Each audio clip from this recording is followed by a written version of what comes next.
instruction from the destruction and so on. That's the other way. And by 1986, about 80% of those who are identified as leaders in the polls, that means elites basically, you know, managers, executives, political figures, those guys, about 80% of them were opposed to the Contras. They thought that the terror option pursued by the Reagan administration was just stupid. Stupid for a number of reasons. One is it was stirring up protest at home. You know, overt violence does have a way of stirring up protest among these unwashed masses who don't like, you know, murdering children and, you know, raping women and cutting people's heads off and so on. There's all these unreconstructed people, and they get annoyed by that kind of stuff. So you stir up disruption at home when you have, when you direct your terrorist army to attack defenseless targets, soft targets as they were called, as the U.S. terrorists were doing at that time, openly, in fact, it wasn't a secret. So that stirs up too much protest, so it's dumb. Also, it makes the United States look bad internationally. I mean, the United States is an overt violation of the World Court decision, and, you know, it doesn't look good in our international relations and so on. And finally, it's kind of useless. I mean, there are much better ways to strangle and destroy a tiny country, which for all kinds of obvious historical reasons is totally dependent on its relations with the United States for survival. You can just do it in smarter, quieter ways. Now, that was the major, you know, that was the dominant position among elites already by 1986.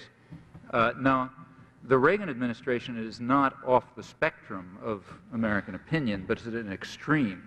It's in an extreme position on the spectrum. It's extreme. I mean, the people around Reagan were people who were deeply committed to violence for its own sake. I mean, it's as if you kind of like torture in itself rather than using it as an end for some, you know, as a tool for some other purpose. Well, that's kind of counterproductive. And rational people don't do that. You use torture when you need it, but it's not an end in itself.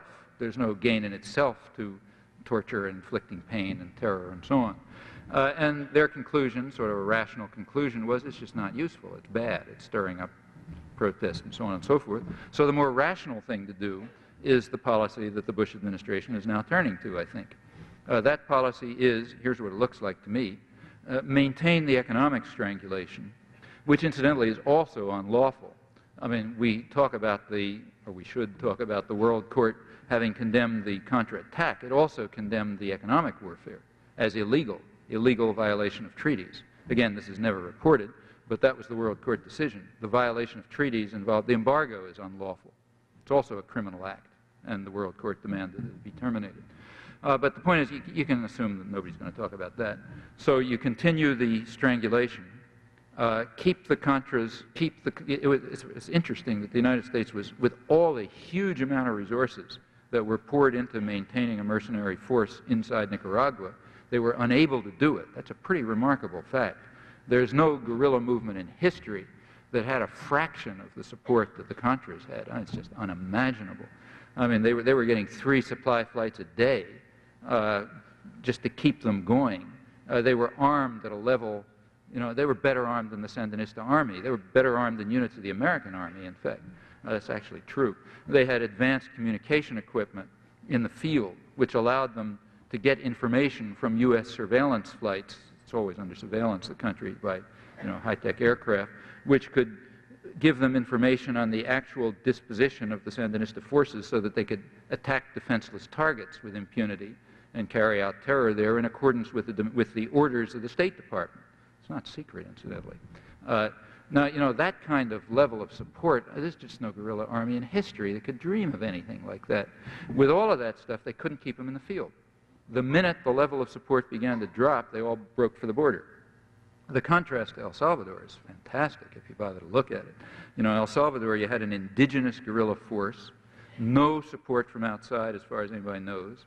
Their arms were mostly gotten from the Salvadoran army or purchased internationally, so they were using American arms, like, you know, they're using M16s. And so just a side remark. For the first time now, the guerrillas in El Salvador are apparently being aided by Nicaraguans. So Elliot Abrams can finally be happy. What's happening is that as the Contras broke for the border and went across, because, you know, the game was over, they figured, they began to sell their arms to corrupt Honduran army officials who were selling them off to the Salvadoran guerrillas. So for the first time, the Salvadoran guerrillas are beginning to show up with Soviet arms, AK-47s and so on and so forth. And the reason is that those are the arms that the CIA supplied to the Contras. Yeah. So instead of having just M16s like they used to have, you know, American arms they got from the Salvadoran army, they now got Soviet arms sent to them sent by the CIA to the Contras and now sold off to the Hondurans or selling them off to the Salvadoran guerrillas. So there is finally aid from Nicaragua to El Salvador, like they've been claiming all along. And so here's another side remarks, I'm sorry, but this information comes from a very good source. So good, in fact, that the press totally censored it. This information comes from the head of counterintelligence, who defected in Honduras, went to Mexico, was widely interviewed in the Mexican press. His name is Horacio Arce. Like most of the Contras, he has a nom de guerre, you know, pseudonym. His pseudonym was Mercenario. You know, they don't kid around when they're, I mean, for the American press, they know who they are. He was the chief of counterintelligence. He was the guy who became chief of intelligence in 1985, replacing a man named Ricardo Lau, who was beginning to be an embarrassment because it was beginning to be pretty obvious that he was involved in terrorist activities throughout Central America, including probably the murder of Archbishop Romero, who was identified by the chief of Salvadoran intelligence and defected as having been involved in that. This guy was getting to be an embarrassment, so he disappeared and he was probably killed. And they needed a new chief of intelligence, and this guy came in. Well, he's been chief of intelligence since 1985. He defected last November. It's the most important defector yet, far more important than, you know, the defectors who get huge publicity when they come from Nicaragua with all kind of fabricated stories. This guy was ignored. He had totally the wrong stories. You know, he was telling about how they were advised, you know, they were directed. He told, for example, about how he was trained illegally in Elgin Air Force Base, some Florida or someplace like that, where he was flown in illegally, of course, trained in the United States by, you know, Green Berets and the 82nd Airborne and so on and so forth. He talked about, he identified people in the American embassy by name in Honduras who were posing as aid officials but were actually working with the CIA and were, you know, giving tactical advice and support to the Contras. He mentioned their names.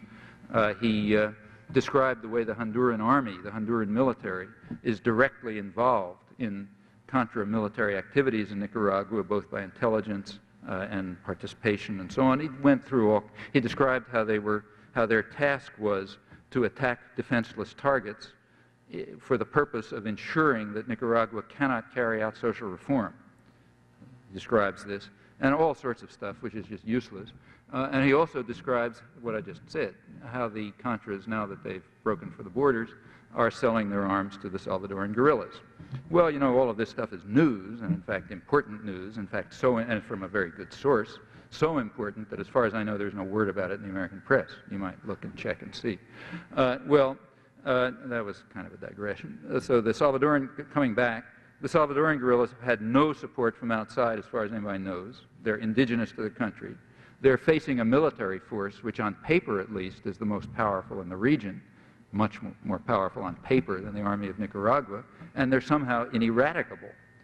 In contrast, the Contras, who involve all sorts of mercenaries, including Nicaraguans, Hondurans, who are bribed. Honduran peasants are bribed with big bribes by their standards, like $500. That's a couple of years' income to join. All sorts of things, huge amount of support, you know, tremendously high level of military equipment and so on. They just can't keep them in the country. I mean, I think you could keep a guerrilla force in the United States with that kind of support. I'm not kidding. I think you could probably maintain a guerrilla force in the mountains of Kentucky with the kind of force with the support that was given to the Contras. They couldn't keep them there. There's a lesson in all of this. There's an obvious lesson in this comparison, so obvious that nobody in the press is ever going to draw it because it's the wrong lesson. You can figure it out, so I won't draw it.